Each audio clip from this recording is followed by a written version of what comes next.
ಮಕ್ಕಳಿಗೋಸ್ಕರನೇ mutual fund ಇದೆ ಅಂತ ಕೇಳ್ಪಟ್ಟೆ, ನಿಜನಾ ಸರ್? ಹೌದು, ಮಕ್ಕಳಿಗೋಸ್ಕರ ಒಂದು ಕ್ಯಾಟಗರಿ ಇದೆ, ಚಿಲ್ಡ್ರನ್ಸ್ ಬೆನಿಫಿಟ್ ಪ್ಲಾನ್ಸ್ ಅಥವಾ ಚಿಲ್ಡ್ರನ್ಸ್ ಇನ್ವೆಸ್ಟ್ಮೆಂಟ್ ಪ್ಲಾನ್ಸ್ ಅಂತ ಒಂದು ಕ್ಯಾಟಗರಿ ಇದೆ.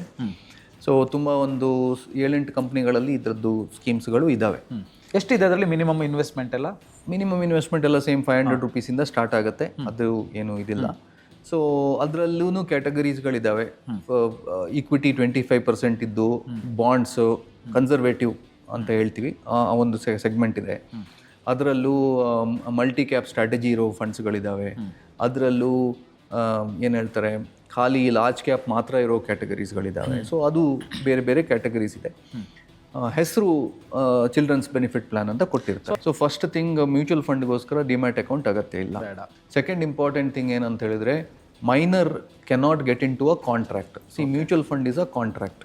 ಸೊ ವೇರ್ ನೀವು ಹೇಳ್ತಾ ಇದ್ದೀರಾ ನಾವು ಇನ್ವೆಸ್ಟ್ ಮಾಡ್ತಾ ಇದ್ದೀವಿ ಅಂಥೇಳಿ ಒಂದು ಕಾಂಟ್ರಾಕ್ಟ್ ಎಂಟರ್ ಆಗ್ತೀರಾ ನೀವು ಈ ಮ್ಯೂಚುವಲ್ ಫಂಡ್ ಕಂಪ್ನಿಗಳೊಟ್ಟಿಗೆ. ಸೊ ಇಲ್ಲಿ ಕಾಂಟ್ರಾಕ್ಟ್ ಇವರು ಎಂಟರ್ ಆಗ್ಲಿಕ್ಕೆ ಚಾನ್ಸ್ ಇಲ್ಲದೆ ಇರೋದ್ರಿಂದ ಇನ್ವೆಸ್ಟ್ಮೆಂಟ್ ಮಗು ಹೆಸರಲ್ಲಿ ಇರುತ್ತೆ.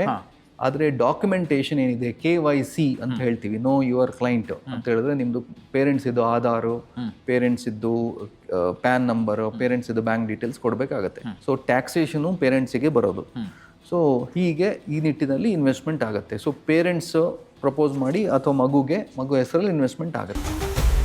Boss Vala, B the boss.